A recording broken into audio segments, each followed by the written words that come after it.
지금 이제 세상이 변했기 때문에 우리는 제사를, 옛날엔 성전에서 제사를 드렸잖아요. 그렇죠? 도축을 하고, 뭐, 양도 잡고, 소도 잡고, 염소도 잡고, 그렇게 해서 제의를 드렸어요. 왜 제사를 드렸냐면, 우리는 이게 지금은 여러 가지 영화라든가 여러 가지 그런 어떤 그 역사를 통해서 굉장히 이게 옛날 고전 방식이고 지금은 이루어질 수 없는 그 방식이다. 물론 지금도 샤머니즘이라든가 원시 종교를 하는 사람들은 이렇게 하는 사람들이 있겠지만 사라졌다고 생각을 해요. 그런데 왜 사라지게 됐을까요?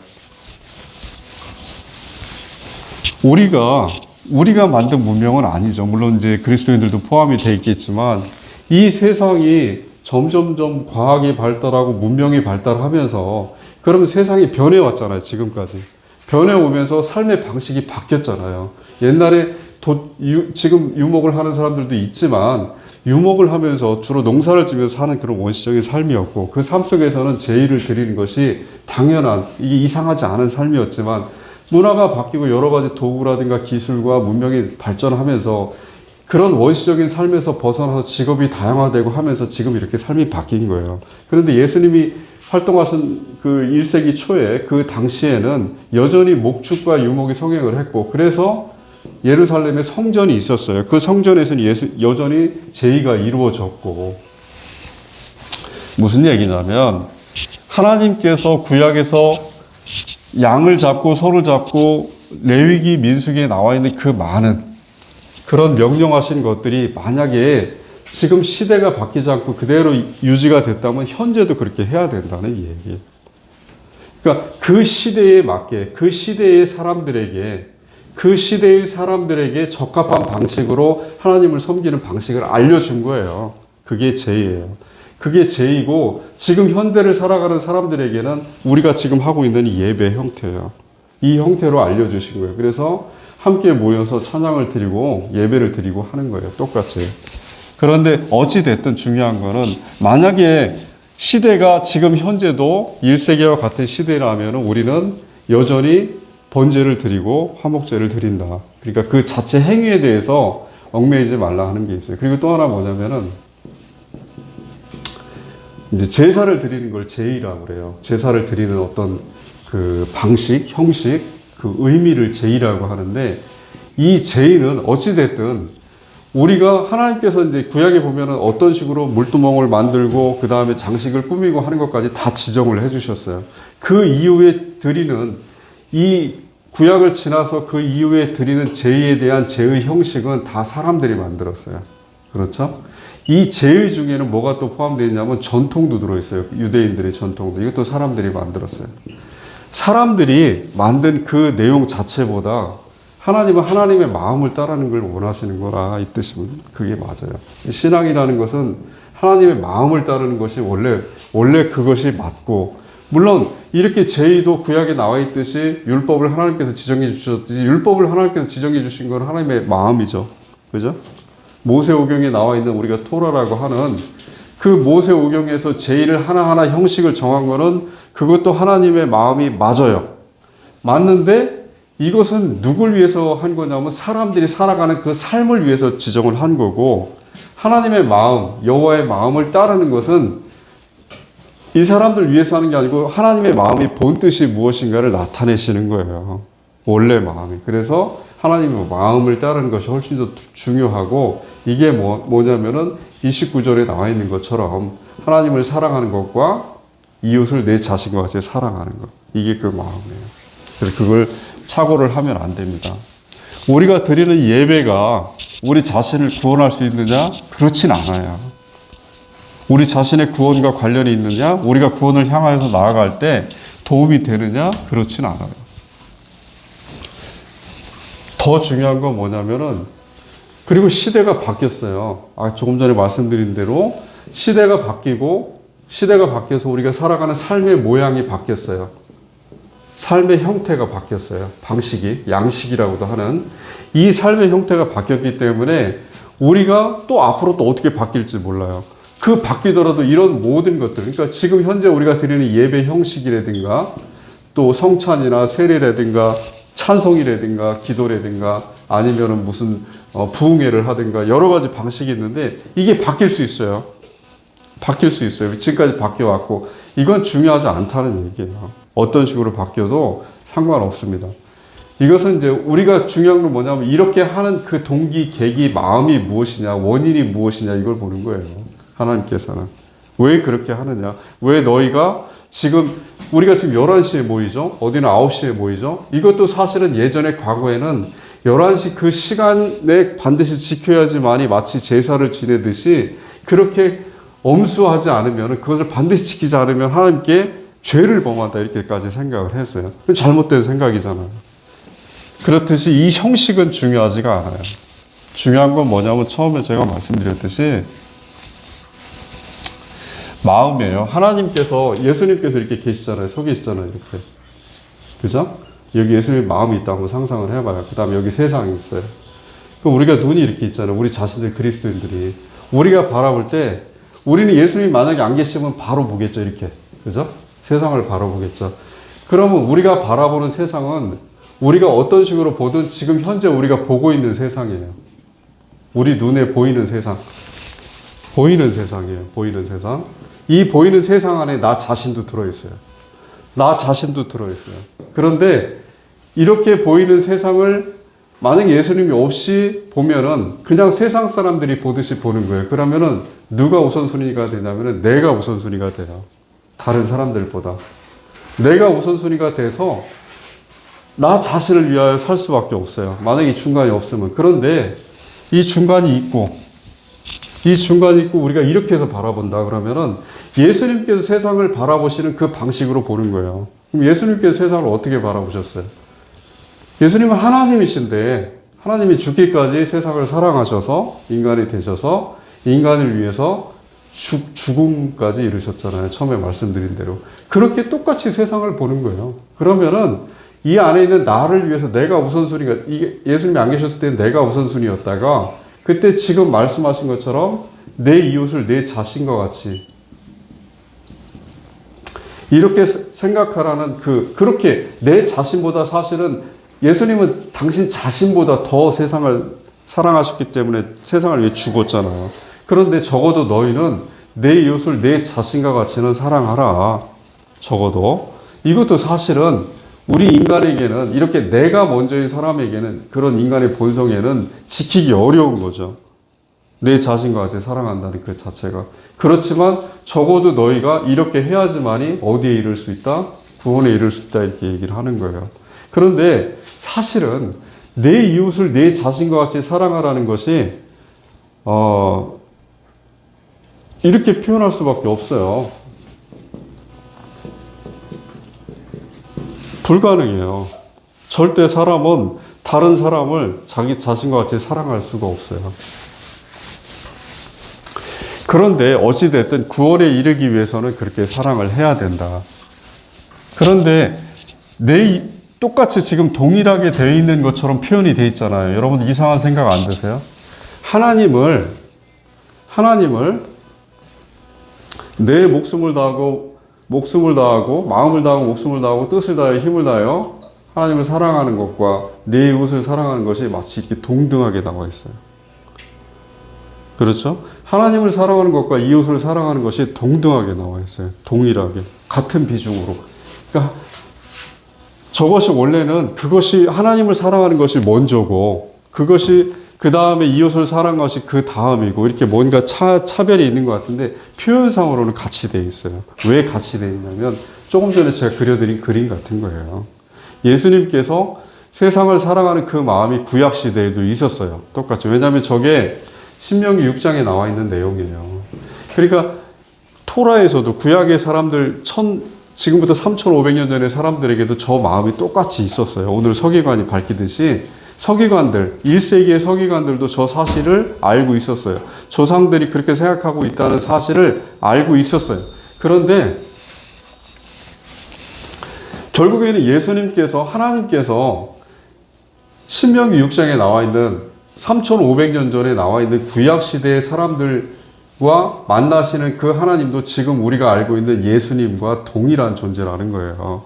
그리고 그 당시에도 똑같이 세상을 목숨을 내놓고 목숨을 바치고 죽음을 맛보기까지 그렇게 세상을 사랑하셨다는 거예요. 이 세상이 결국에는 사람이겠지만 지으신 창조하신 그 세계를 사랑하셨다는 겁니다. 창조하신 그 세계를. 그래서 동일하게 나와 있는 거예요. 이 가치가 똑같이 하나님을 사랑하는 그 마음이, 하나님을 사랑한다는 얘기는 뭐냐면 하나님과 하나가 되는 거가 가장 사랑하는 거잖아요. 우리가 누군가를 사랑하면 그 사람과 마음이 일치되는 게 가장 사랑하는 건데, 하나가 되는 건데, 하나가 됐을 때는 하나님의 마음이 된다는 거고, 하나님의 마음은 세상을 목숨을 바치기까지 사랑한다는 그 마음이에요. 그렇기 때문에 똑같이 그 세상이 뭐예요? 하나님이 이웃을 사랑하시는 그 마음을 나도 똑같이 갖는다는 얘기예요. 그래서 동등하게 나와 있는 그 두 가지가. 저게 차별이 없어요. 사실은. 그런데 우리 인간의 마음으로 봤을 때는 하나님을 사랑해야지 어떻게 인간을 이웃을 내 자신과 같이 사랑하는 게 더 중요하냐 하고 의심이 들 수밖에 없는 거죠. 구원을 향해서 우리가 이제 예배를 드리고 그 다음에 이제 여러 가지 신앙생활을 합니다. 구원을 향하여서 할 때.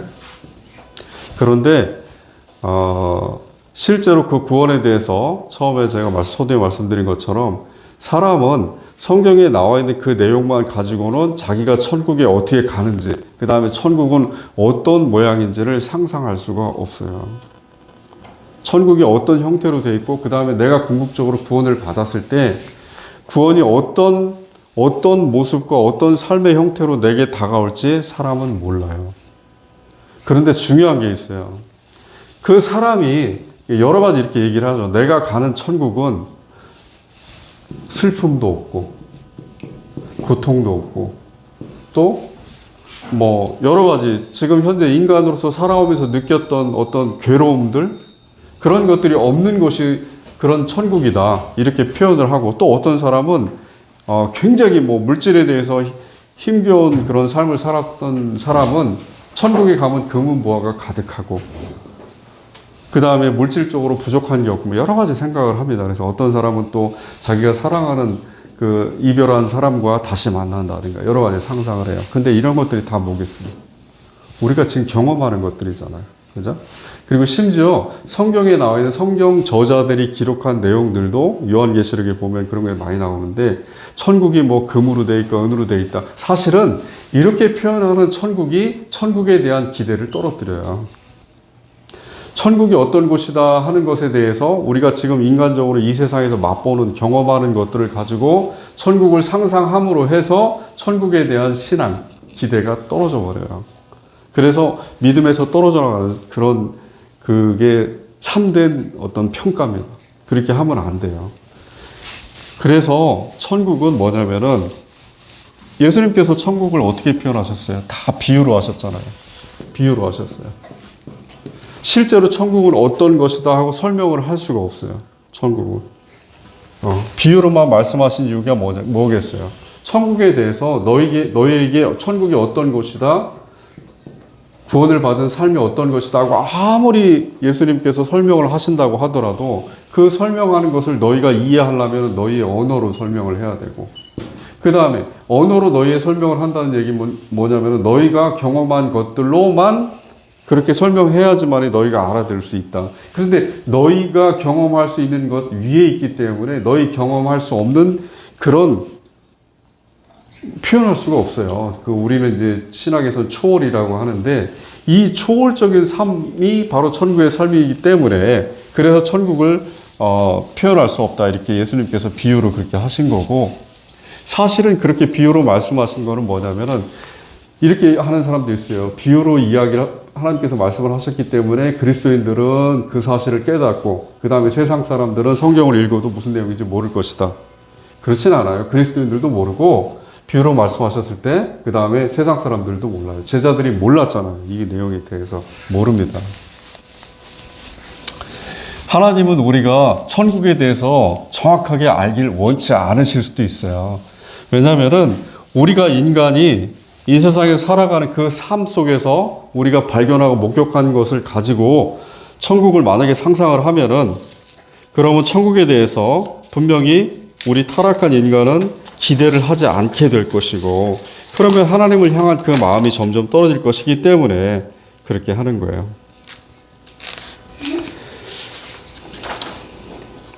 병행 구절을 보면은 약간 내용들이 다른 내용들이 있어요. 누가복음 10장에 보면은 아까 말씀드린 대로 율법 교사란 그런 내용들도 있고, 그 다음에 이제 여러 가지 내용들이 있어요. 그렇지만 이제 그 내용이 성경에서 각각 마가복음, 그 다음에 마태복음, 누가복음의 내용이 다르더라도 사실은 저자들이 그렇게 하나님께서 성경을 그렇게 구성하신 동일한 사건에 대해서 다른 그런 내용, 다른 단어, 다른 언어로 표현하신 것들은 각각의 의미가 있어요, 따로.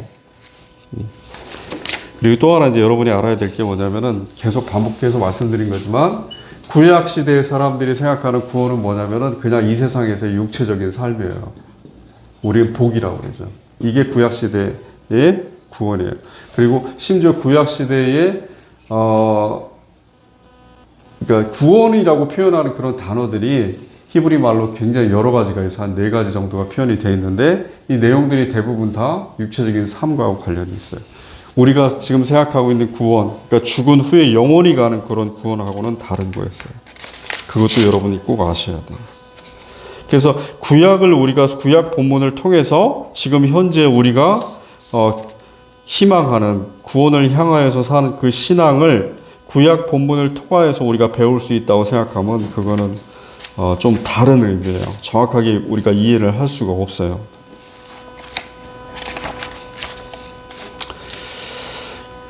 전에 보면은 이제 칼빈이라든가 루터 같은 정말 위대한 종교개혁자들조차도 사실은 자기가 죽음 이후에 하나님을 만나고 그 다음에 구원을 받게 되는 것에 대해서 명확하게 설명을 하지를 못했어요. 사실입니다. 명확하게 설명을 하지 못하고 바울이 신약 성경에서 바울 서신서에서 이야기한 것처럼 그저 하나님을 만나 뵙고 그 다음에 자기가 죽음을 맛보지 않고 영원한 삶으로 들어간다는 그 사실 자체에 만족했어요. 그것이 어떤 삶이다 하는 것을 나타낸 건 없어요. 그리고 또 뭐가 있냐면은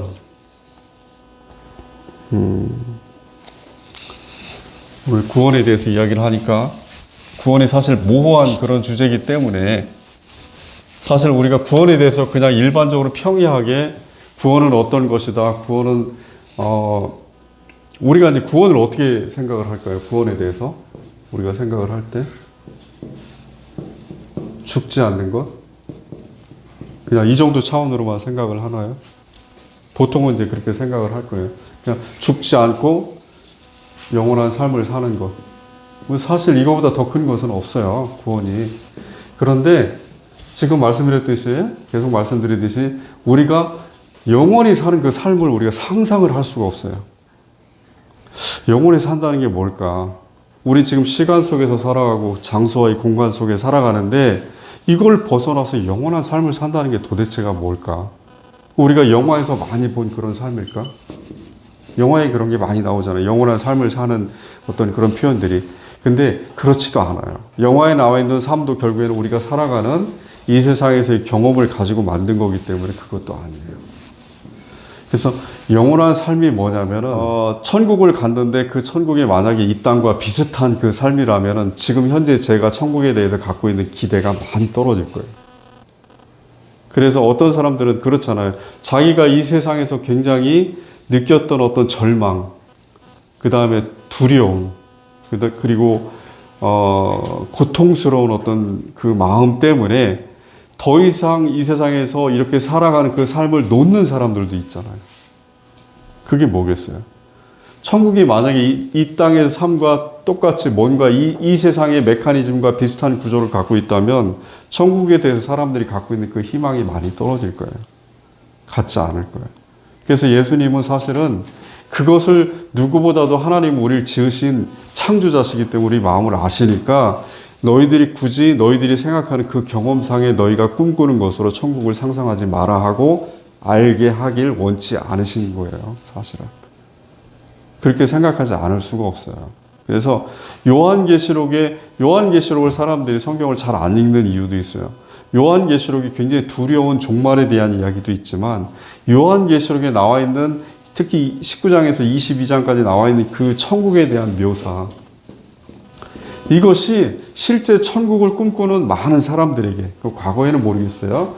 저는 이제 과거에도 마찬가지고, 예를 들어서 지금 1세기에서 지금 21세기잖아요. 그러면 20세기 동안의 사람들, 과거의 뭐 사람들도 그 계시록을 지금 우리가 읽는 것과 똑같은 내용을 읽었는데, 그 읽을 때 천국에 나와 있는 그 묘사를 읽으면서 마음속에서 들었던 그 생각들은 굉장히 본인들이 꿈꿨던 그 천국이 아니기 때문에, 뭔가 마치 누군가 이렇게 허구적으로 그린 것 같은 그런 느낌을 주기 때문에 천국에 대한 기대를 많이 잃어버렸을 거예요.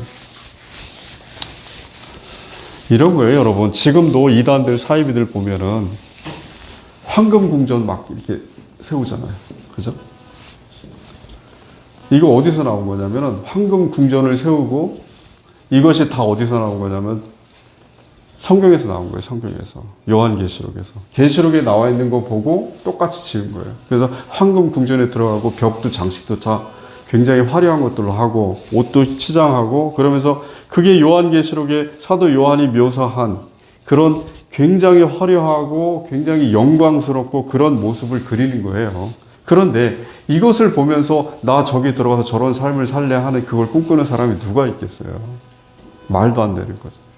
그거는 과거의 사람들, 2000년 동안에 살아온 사람들 중에 일부는 그렇게 생각했을 수도 있어요. 근데 저는 이 대부분의 사람들은 지금 우리가 생각하는 것처럼 천국에 대해서 만약에 이렇게 묘사를 했다면 천국에 대한 기대가 굉장히 떨어져 버렸을 거예요. 천국은 우리가 천국이 무엇인가, 구원이 무엇인가, 천국이 구원이잖아요. 그렇죠? 천국이 무엇이고 구원이 무엇이다 하는 것에서 우리가 차라리 모르는 게 나아요. 대신 분명한 게 있어요. 그게 어떤 삶이든 간에 그 천국과 구원은 우리가 죽지는 않는다는 거예요. 적어도 지금 우리가 느끼듯이 하루하루 한순간 한순간 느끼듯이 위협은 없다는 거예요. 위협은. 절망은 없다는 거예요. 절망은. 이게 중요해요. 이게 없는 상태가 구원이고, 그것이 육체적인 거든 심리적인 거든 마찬가지예요. 어떤 거는 그것이 없다는 그 사실이 중요한 것이, 천국이 어떤 형태로 돼 있고 내가 하나님의 얼굴, 용환이라고 하는 그 얼굴을 보고 어떻게 생겼는지 확인하고, 그게 뭐가 중요해요. 만약에 하나님 우리 인간하고 똑같이 생겼으면 얼마나 실망스럽겠어요. 차라리. 모르는 위대한 우주 전체를 지배하시는 지배? 저는 그렇게 표현을 해요.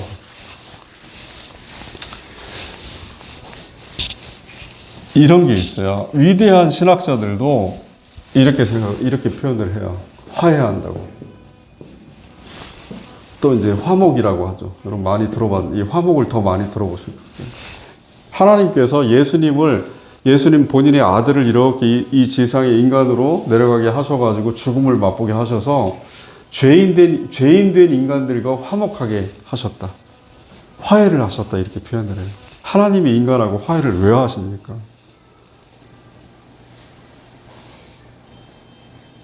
인간이 타락을 해서, 인간은 하나님이 지으신 피조물인데 왜 화해를 하시겠어요? 화해라는 것은 서로 적대감을 갖고 있는 사람들이 푸는 거잖아요. 상대방끼리. 그런 일은 없어요. 하나님은 화해를 하시거나 화목하게 하시는 것이 아니고 그렇게 표현만 그렇게 됐을 뿐이지, 사실은 그냥 이렇게 떨어져 나가는 것을 다시 받아들이는 거예요. 그렇게.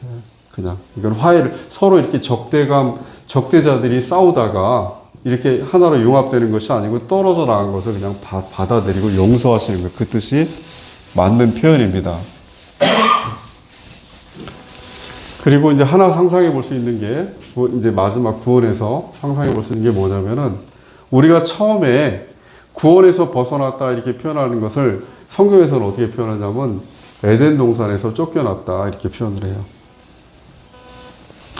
천국에 대해서 우리가 상상을 할 수가 없어요. 어떤 삶인지 상상을 할 수 없지만, 한 가지 성경을 통해서 우리가 힌트를 얻을 수 있다면 에덴 동산이에요. 그리고 심지어 이 에덴 동산에 대한 묘사가 천국에 갔을 때 마지막에 계시록 아마 22장인가 21장에 나와 있을 거예요. 뭐라고 표현이 되어 있냐면, 천국에서, 그러니까 에덴 동산에 쫓겨났을 때 인간이 가장 힘들었던 게 뭐냐면, 에덴 동산에는 생명나무라고 부르는 그 나무가 있었어요. 인간은 만약에 이 생명나무에 있는 열매를 먹지 않으면은, 이거는 뭐 정확한 그림인지 상상인지 그거는 제가 표현할 수가 없습니다. 어찌됐든 이 열매를 먹지 않으면 아담과 하와도 죽을 수밖에 없었어요. 다시 흙으로 돌아갈 수밖에 없었어요.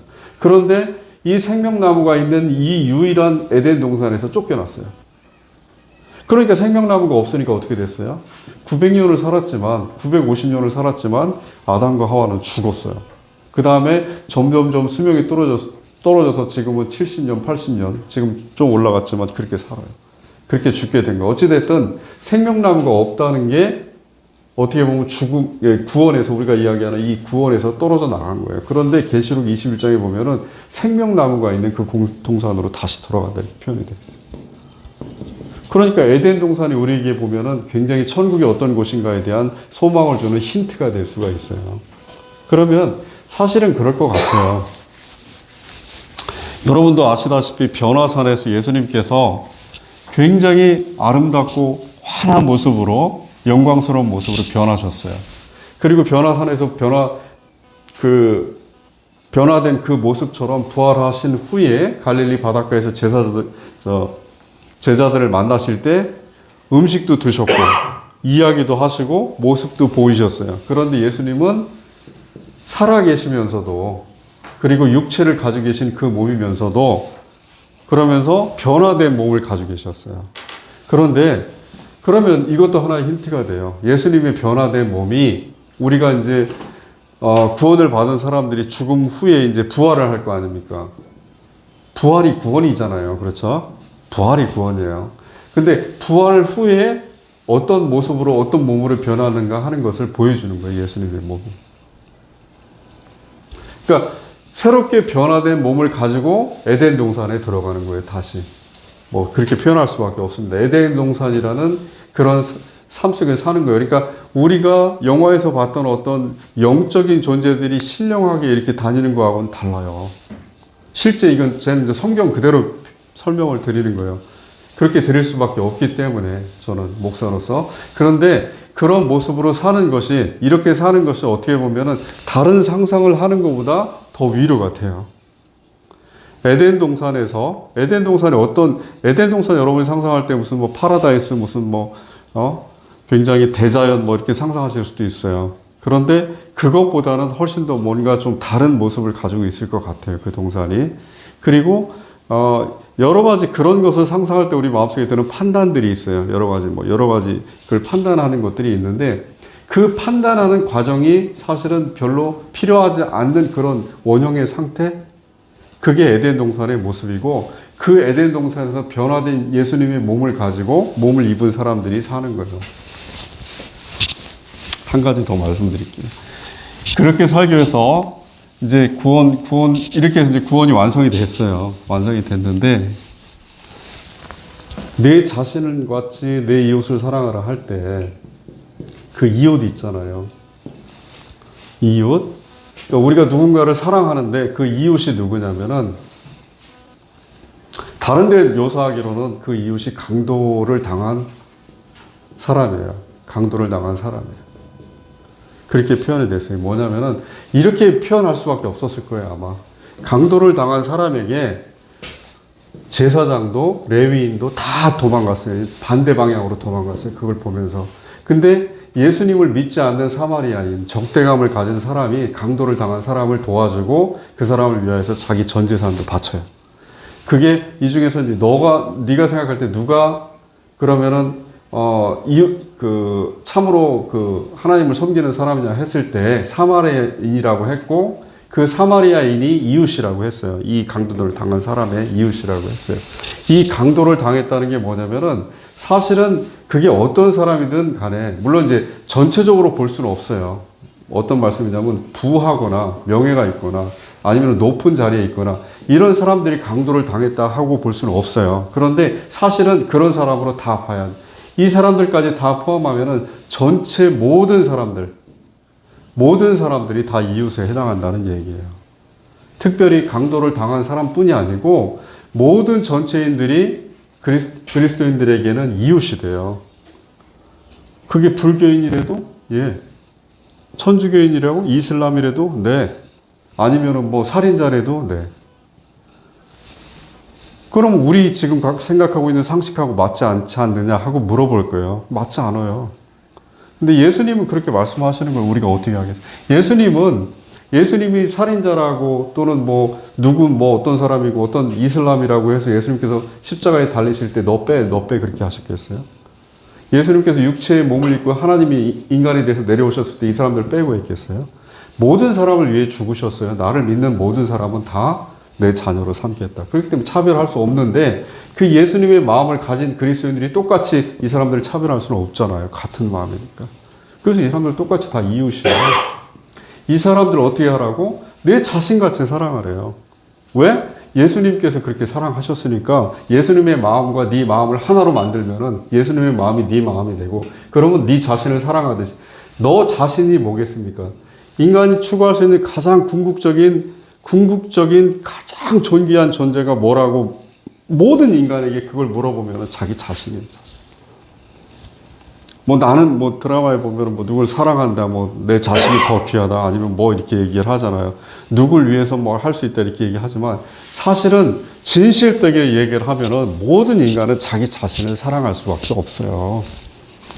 그렇게 태어났어요, 사람이.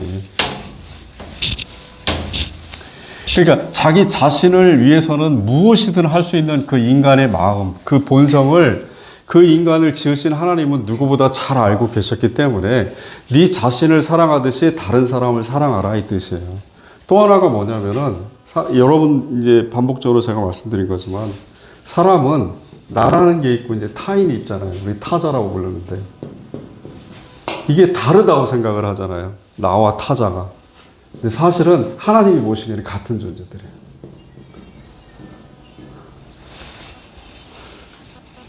내가 예를 들어서 내가 우리 송가모를 이렇게 바라보면은 여자고 그 다음에 나이도 다르고 생긴 것도 다르고 여러 가지 다 다른 모습이에요. 그런데 정말 본질적으로 내 스스로 가만히 생각을 해보면 저 사람이 나예요.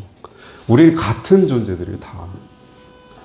다만 내가 생각하는 것의 일부분을 저 사람이 특징적으로 강조돼서 갖고 있는 거고 저 사람 마음속에 있는 일부분을 내가 갖고 있는 거고 내가 생각하는 것의 일부분을 저 사람이 생각하는 거고 저 사람이 생각하는 것의 일부분을 내가 생각하는 거예요. 같은 생각을 하는 같은 사람들이에요. 전부 다. 우리 똑같아요. 하나님은 그걸 알고 계세요.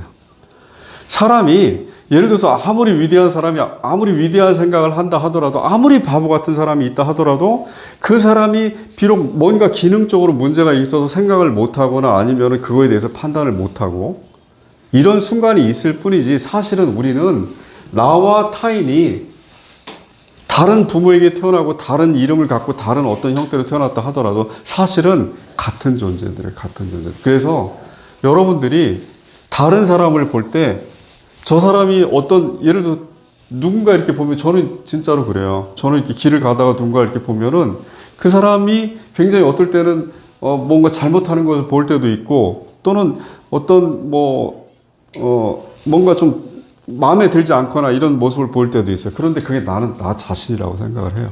정말 이 생각이 들어요. 이렇게 보면서 저 사람은 결국엔 나도 저 사람 같이 생각할 수 있었잖아. 솔직히 나도 저 사람 같이 생각하고 있었잖아. 나는 사람 안 죽여봤어요, 마음속으로. 수도 없이 죽였잖아. 나는 대통령 안 돼봤어요? 마음속으로? 내 몸은 내가 어떻게 생겼는가 하는 거는 이건 짐승이에요. 이건 흙이라고. 이건 아무 의미도 없고 하나님의 형상이라고 우리가 부르는 하나님을 닮은 거는 생각하는 능력이기 때문에 생각하는 능력이 있기 때문에 나를 인간으로 그렇게 부르는 거예요. 아담이 인간이라는 뜻이에요. 그렇게 부르는데 그런데 생각하는 능력을 나만 갖고 있어요. 저 사람들 다 갖고 있잖아요. 각각 다른 환경 속에 살기 때문에 그렇게 다르게 표현을 하는 것 뿐이지만 그리고 우리 진이는 딸로 태어났고 그 다음에 이렇게 다른 모습을 갖고 있지만 사실은 엄격히 내가 엄밀히 따져보면 내 안에 제가 들어있고 제가 내 안에 들어있는 우리 같은 존재들이 다 다르게 생각하는 거예요. 그 순간만 다르게 생각하는 거 보시지 만약에 각 사람이 생각하는 모든 것을 다 합쳐놓으면 한 사람 마음속에 있는 거하고 똑같아요.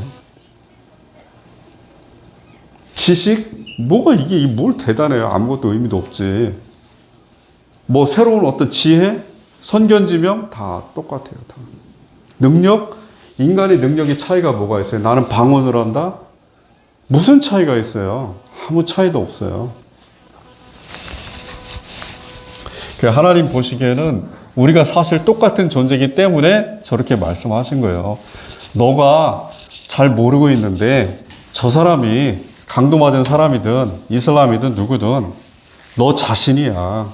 너 자신이 어쩌다 보니 저 환경 속에서 저렇게 다른 사람이 돼 있어. 그렇기 때문에 너 자신인데 너 자신을 사랑 못해? 저 사람을 그렇게 사랑해. 그렇게 표현을 하는 거예요.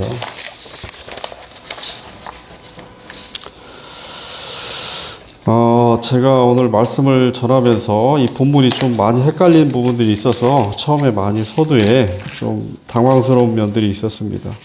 여러분들께서 잘 신앙으로 새겨주시기 바랍니다. 우리가 이제 성경을 배울 때 성경을 읽고 성경책을 읽고 한다고 해서 우리가 깨달음을 얻거나 하는 건 아니에요. 더구나 이제 성경에 있는 내용들 자체가 이 표현이라든가 이런 것들이 너무나 우리가 알 수 없는 것들로만 가득 차 있어요. 그래서 저는 여러분들에게 성경을 열심히 읽어야 신앙이 생긴다 하고 감히 말씀드릴 수가 없어요. 절대 성경 혼자 읽지 마시고 함께 읽으세요. 함께 읽고 그리고 이제 어찌됐든 누군가 그거에 대해서 고민하고 치열하게 성경의 의미를 파는 사람들과 그걸 탐구하고 그걸 분해하려고 하는 사람과 적어도 사람이 아니라면 그 책과 함께 읽으셔야 이해가 돼요. 절대 성경을 혼자 읽는다고 해서 이해될 수 있는 게 아니라 성경 내가 백독했다. 그런 내용을 이해할 수 있다. 이해 못합니다. 100번. 이거 암기를 다 해보세요. 머릿속에. 그 내용, 여기 있는 내용이 이게 무슨 뜻인지 여러분이 정확히 파악할 수가 있어요? 파악할 수가 없어요. 저도 안 돼요. 이 성경 본문을 하나 하기 위해서 헬라어 원서부터 해서 히브리어 그 다음에 영어 모든 할 수 있는 대로 다 찾아봐요. 그 의미를 파악하기 위해서. 그래도 명확하게 의미가 안 나와 있고 심지어 다른 평생을 공부한 사람들이 어떻게 생각했나 하는 그 자료를 조사해 봐요. 그러면 이 사람들이 일치되느냐? 안 돼 있어요. 서로 싸워요. 부닥쳐요. 다르게 봐요. 그리고 심지어 굉장히 공통적으로 이건 분명히 이런 뜻이야 하고 이야기한 그 내용들조차도 그 내용을 왜 그렇게 생각하는지 이유를 좀 알고 싶어서 이렇게 보면은 그 이유가 나와 있지 않아요. 그만큼 성경을 읽는 게 어렵고 그게 무슨 뜻이겠습니까? 우리가 인간들처럼 명확하게 뭔가 성경을 통해서 깨닫기를 원치 않으시는 거예요, 하나님은.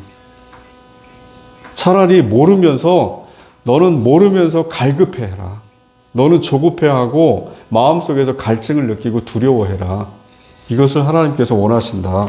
저는 그렇게 말씀드릴 수밖에 없습니다.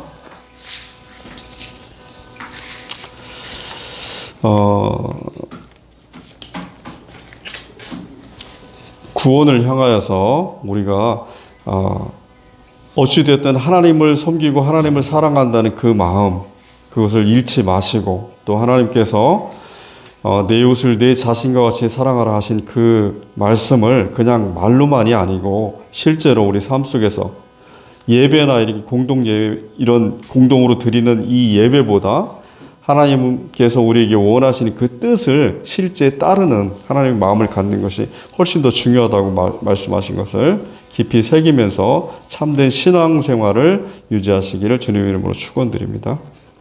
기도하시겠습니다.